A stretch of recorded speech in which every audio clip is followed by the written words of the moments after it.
नमस्कार दोस्तों, स्वागत है आप सभी का आपके अपने यूट्यूब चैनल और नेक्स्ट एग्ज़ाम में। तो दोस्तों आज है हमारी 13 अक्टूबर और हम देखेंगे 13 अक्टूबर के महत्वपूर्ण करंट अफेयर।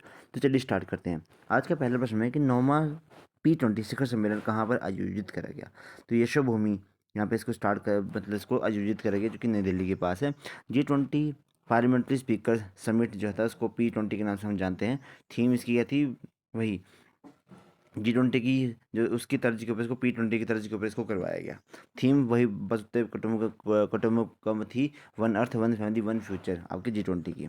अच्छा, एक्सपो सेंटर बनाया गया यहाँ पे यशोभूमि के अंदर, वहाँ पे इसकी सम्मेलन को आयोजित किया गया। पहली बार जो आपका G20 के बारे में देखते हैं कि पहली बार इसमें अफ्रीकन यूनियन इसमें भाग लेगा।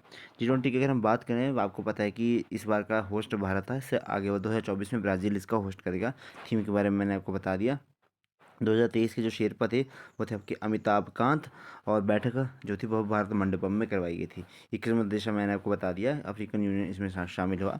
हेडक्वार्टर इसका अदिस अबाबा में है। जो कभी G20 का ही चला हुआ है सारा सिस्टम, ये उसी को कहते हैं P20। ठीक है जी। पार्लियामेंट्री जो स्पीकर्स रहते हैं उनकी समिट को हम P20 के नाम से जानते हैं।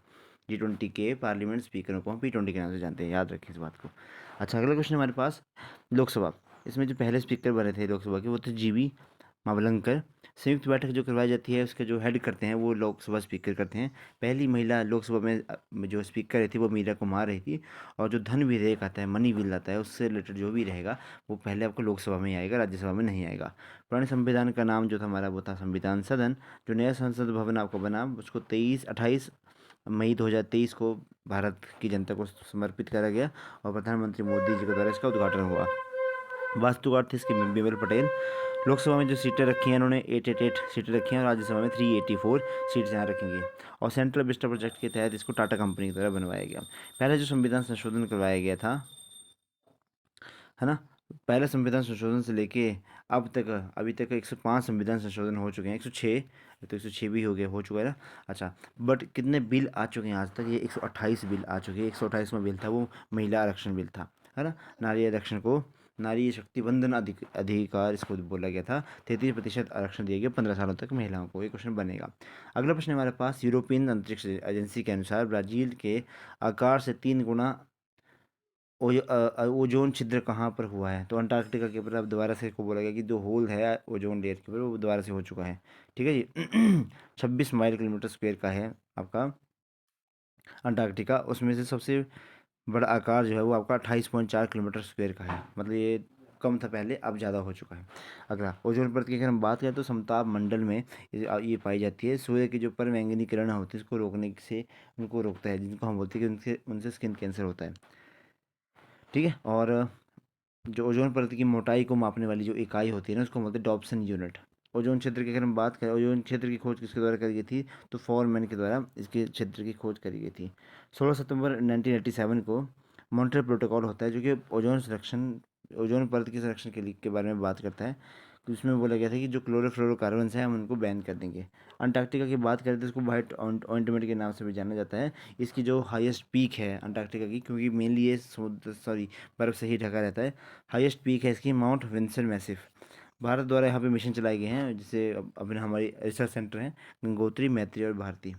किगाली एग्रीमेंट की अगर हम बात करें तो ओजोन परत के संरक्षण के लिए करा गया था। ठीक है, किगाली एग्रीमेंट। अगले क्वेश्चन की अगर हम बढ़ें, ऑपरेशन पवन का संबंध किससे है? तो ये श्रीलंका से संबंध है।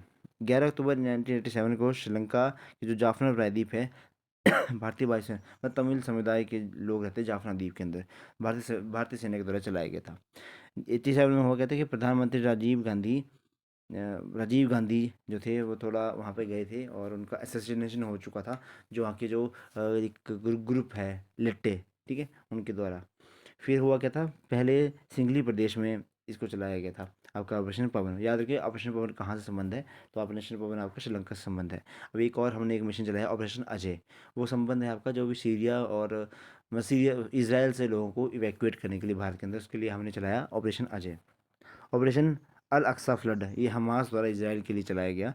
ऑपरेशन आयरन स्क्वाड ये इसराइल द्वारा चलाया गया हमास के लिए। ऑपरेशन पोलो ये आपको पता ही है, हैदराबाद का विलय करवाया गया था 1948 के अंदर।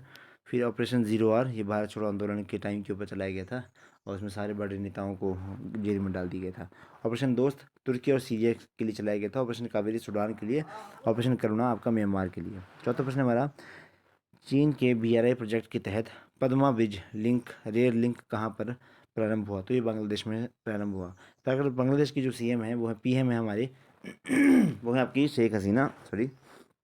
BRI की अगर हम बात करें तो ये भाई बॉर्डर रोड इनिशिएटिव है, वन बेल्ट वन रोड। ये भाई चाइना वालों का है। चाइना वाले बोलते हैं कि भाई हम पूरे देश को दोबारा से जोड़ देंगे।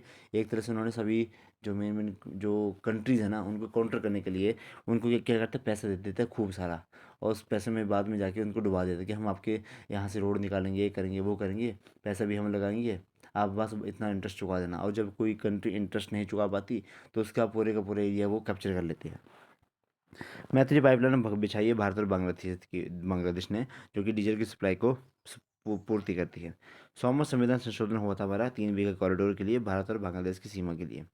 तीस्ता जल विवाद है भारत और बांग्लादेश के बीच में, और तीस्ता जो है ब्रह्मपुत्र की सहायक नदी है। पांचवा प्रश्न हमारा आज का, 361 wealth Hurun India rich list 2023 के अनुसार भारत के सबसे अमीर व्यक्ति कौन है?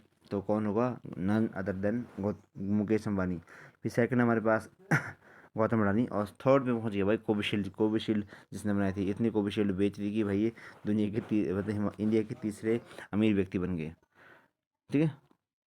लॉजिस्टिक परफॉर्मेंस इंडेक्स जिसको वर्ल्ड बैंक जारी करता है, इसमें भारत की रैंक है 38।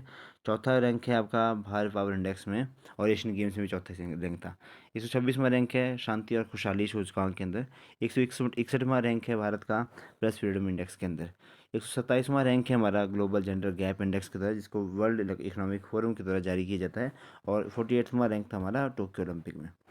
छठा प्रश्न हमारा आज का, दक्षिण एशिया का पहला एयरक्राफ्ट रिकवरी ट्रेनिंग स्कूल कहाँ पर प्रारंभ हुआ? एयरक्राफ्ट रिकवरी ट्रेनिंग यानी कि आर्ट्स जिसको हमने नाम दिया, तो बेंगलुरु कर्नाटक में इसको स्टार्ट कर गया। दुर्घटना के बाद जब भी फास्ट मतलब यहाँ पे रिकवरी करवाई जाएगी। एशिया की सबसे बड़ी हेलीकॉप्टर निर्माण कंपनी आपकी है तुमकुर कर्नाटक के अंदर। स्टैचू ऑफ प्रोस्पेरिटी ये कैंपेगौड़ा की मूर्ति है, और बेंगलुरु एयरपोर्ट में इसको स्थापित किया गया है। सबसे लंबा रेलवे प्लेटफॉर्म है सिद्धरुदा स्वामी रेलवे प्लेटफॉर्म, जो कि कर्नाटक के अंदर है। यूनेस्को का 41वें नंबर की जो धरोहर है वो है आपके शांति निकेतन, जो कि आपके वेस्ट बंगाल में है। और 42वें नंबर का जो वर्ल्ड हेरिटेज साइट है वो है आपका होयसल मंदिर। ये 3 मंदिरों का समूह है कर्नाटक के अंदर। नेक्स्ट हमारे पास विश्वविद्यालय, विश्व भारती विश्वविद्यालय। ये वर्ल्ड की पहली लिविंग हेरिटेज इसको मानते हैं। स्थापना इसके रविंद्रनाथ टैगोर के द्वारा करी गई थी। आज सातवां प्रश्न हमारा आज का, अंतर्राष्ट्रीय बालिका दिवस 2023 कब मनाया जाता है?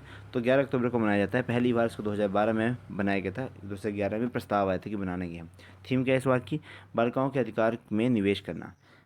राष्ट्रीय बालिका दिवस 24 जनवरी को हम मनाते हैं सरोजिनी नायडू जी के हैप्पी बर्थडे के ऊपर।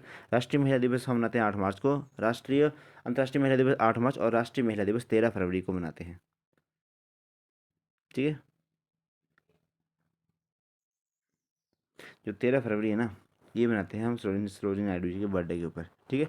ये 24 मार्च नहीं, मैंने उल्टा बोल दिया। विश्व हिंदी दिवस आपका 10 जनवरी को मनाते हैं। राष्ट्रीय हिंदी दिवस हम 14 सितंबर को मनाते हैं। राष्ट्रीय शिक्षक दिवस 5 सितंबर को, और अंतर्राष्ट्रीय शिक्षक दिवस हम 5 अक्टूबर को मनाते हैं। आठवां प्रश्न हमारा आज का, भारत हैवी इलेक्ट्रिकल्स लिमिटेड का निदेशक किसे नियुक्त किया गया? तो वानी वर्मा के द्वारा नियुक्त किया गया, जिसकी स्थापना 1964 के अंदर करी गई थी। वर्तमान में भारत में 13 महारत्न कंपनी है। जो लेटेस्ट नवरत्न महारत्न कंपनी बनी थी वो थी आपकी ऑयल इंडिया लिमिटेड। तरुण सोबती ये नेवी के उप प्रमुख हैं इस टाइम के ऊपर। डेनिस फ्रांसिस ये UN महासभा के हेड है। रजनीश कुमार है मास्टर कार्ड के हेड, और रघु श्रीनिवासम है BRO के हेड। KN शांता कुमार है PTI press trust of India के अध्यक्ष, और PIB जो प्रेस कौन सा ब्रॉडकास्टिंग ब्यूरो कौन सा ये, इसके हैं मनीष देसाई। रेलवे बोर्ड के अध्यक्ष हैं इस टाइम जय कुमार वर्मा, ये इंपॉर्टेंट है। CBI के अध्यक्ष हैं प्रवीण सूद, और CVC चीफ विजिलेंस कमिश्नर हैं इस टाइम के हमारे प्रवीण कुमार सूद। नौवां प्रश्न हमारा आज का, 101 वर्ष की आयु में दिवंगत हुई कात्यायनी अम्मा का संबंध किससे है? ये तो केरला में संबंधित है।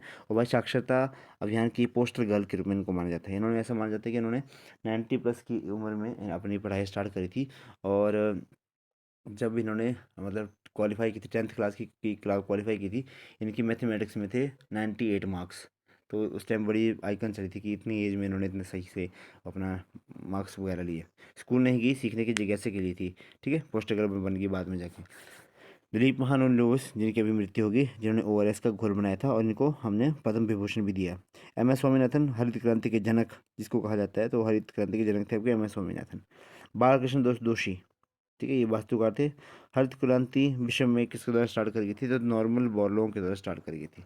नॉर्मल बोरलॉन्ग अवार्ड इस बार का किसको दिया गया, स्वाति नायक को दिया गया, उड़ीसा के शायद ये। 10वां प्रश्न हमारा आज का, न्यायिक सेवाओं में ईडब्ल्यूएस के लिए 10% आरक्षण की घोषणा किसके द्वारा करी गई। तो न्यायिक सेवाओं में 10% की आरक्षण की घोषणा करी बिहार के द्वारा। बिहार के सीएम हैं आपके नीतीश कुमार। जाति जनगणना के आधार के ऊपर ऐसा बोला गया कि ईडब्ल्यूएस के पास फ्री एंड क्वालिटी कानून समझ नहीं है, ठीक है।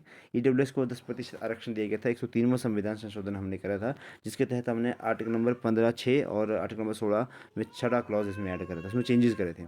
ST/ST को रिजर्वेशन 10% है और उसको एक्सटेंड कर दिया गया था 104 संविधान संशोधन के बाद 10 सालों के लिए। आरक्षण की सीमा 50% तक की होनी चाहिए। ये इंदिरा साहनी केस था 1992 के अंदर। ये बोला गया था कि एक सोशली बैकग्राउंड के ऊपर 50%, लेकिन अब हमने इकोनॉमिकल इसमें ऐड करके इसको और भी ज़्यादा बढ़ा दिया है। तो ये थे आज के हमारे क्वेश्चन। आई होप आपने इन क्वेश्चन को जरूर नोट करा होगा। तो प्लीज़ वीडियो को लाइक करें, शेयर करें, और जो चैनल पर फर्स्ट टाइम आए हैं प्लीज़ चैनल को सब्सक्राइब भी जरूर करें। धन्यवाद। जय हिंद, जय हिमाचल।